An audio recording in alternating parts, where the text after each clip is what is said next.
And this was asked to you the other day over at Turner College, and we want to ask it again. How do you reconcile your votes for the NDAA and against the Amish amendment with your oath of office? To protect and defend the Constitution from all enemies, foreign and domestic. These votes are shredding our Fourth Amendment right. How you voted against these amendments, and you voted for the NDAA, and that's a direct violation of your oath of office. How do you reconcile that? Well, I disagree. I vote against Justice Amendment for one simple reason: I went too far. Now, I talked to him a lot about his amendment.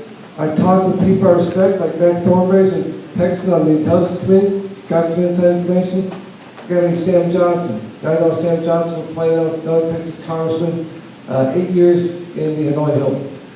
And listen to Justin, Mac, and Sam, other members of Congress. I thought Justice Amendment went too far. It did more harm than good, but I voted for a Mike Pompeo amendment that reinforced the rights that we have as Americans. That the NSA can't tap into your phone lines, get content, if you're an American citizen. There have been some abuse of that in the past, but it has to stop. And again, that's why we should be included in regular briefings about what the FISA court, the NSA, and the CIA are doing. Because that is not happening. I'm your congressman. I represent you. If I had the information, I can't do a good job. So I thought a leader was going to come here today, but he didn't come. Actually, if you stop that, then you don't need briefings at all, correct? That's right. That's Right. But, you know, we have to balance our national security. No. Not at the cost of our Constitution. I understand, listen, we're not taking rights away. Yes, that violates our rights. The Fourth Amendment is being violated. And you know, I've spent 30 years in IT. They have been capturing our phone calls. And it came out the other day on the news. AT&T has been doing it for over 12, 15 years, capturing our phone calls. It has to stop. We have the rights to privacy in this country. We have the rights to our Fourth Amendment. And you are the guy that does that for us. You're the only one that can.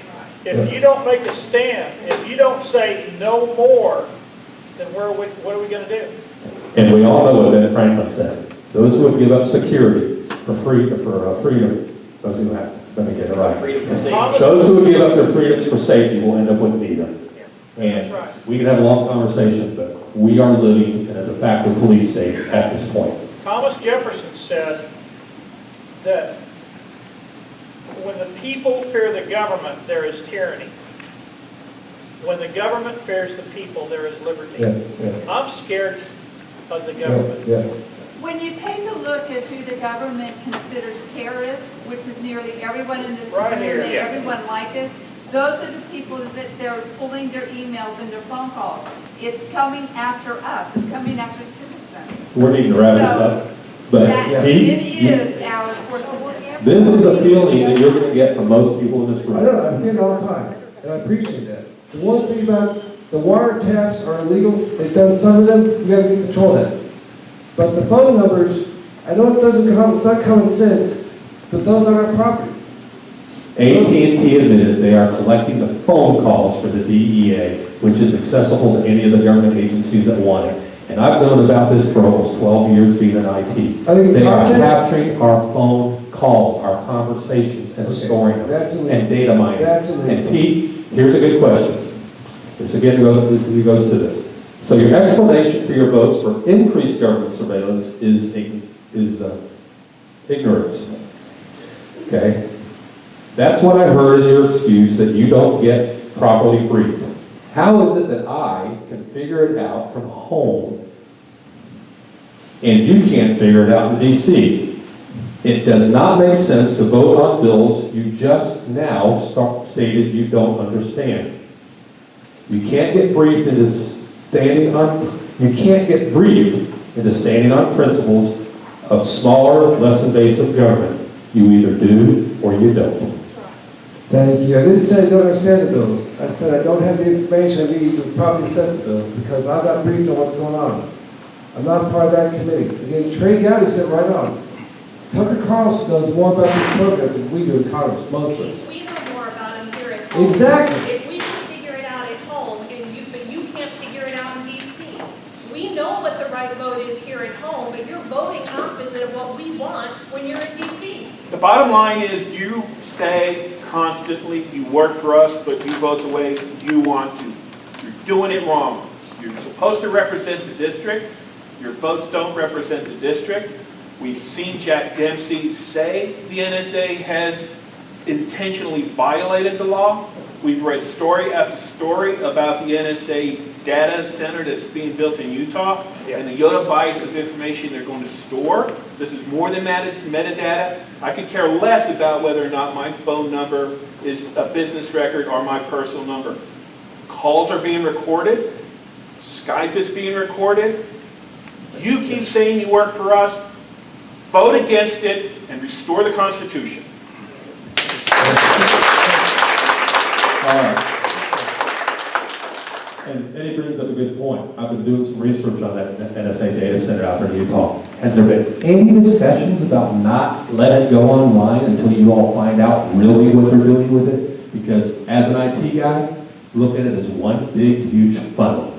Everything on the internet, which is all our digital information, is going to go through that center and be stored. The massive amount of data is stored, and they're already starting to build another one over on the East Coast here, over on the East Coast. Why? Why do they have to be able to store every bit of digital information on all of us, including our phone calls, including our internet use, everything, Pete? Our Fourth Amendment no longer exists. No, we have to get the facts. I mean, what's going on out there in Utah, this new facility out there on the East Coast, I mean, Utah's a big thing. But again, I haven't been briefed on what's going on out there. Classified stuff, I didn't know that. Demand to get briefed. Demand. Demand. I told leaders, we got a great example, our speaker gets briefed every week on these issues. Why can't I get briefed? Why can't Trey Guy get briefed? Randy Weber get briefed?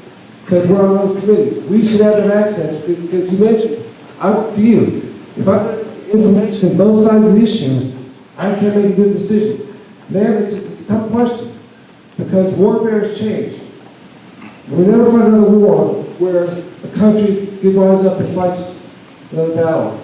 Representative Olson, if we know these things, why can't you? Why can't your staff? It's out there. It's easy. It's readily available. Yeah. We all know it. We read it every day. I read too, man, but things keep changing. They say they told us over and over. They never tapped. They have lied to you for 5 Exactly. years. Why continue to believe them?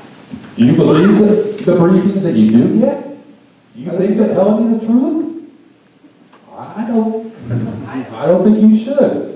I keep finding out in dribs and drabs that they have lied to you. Where do y'all ever come back and punish them for lying to Congress? Go back to the IRS deal. Remember when they announced, and it's a couple people in Cleveland, nothing more. And look at the extent that we're finding out just how deep that IRS mess is. We have problems. Ladies and gentlemen, we're now at 8:15. We're going to go ahead and wrap this up.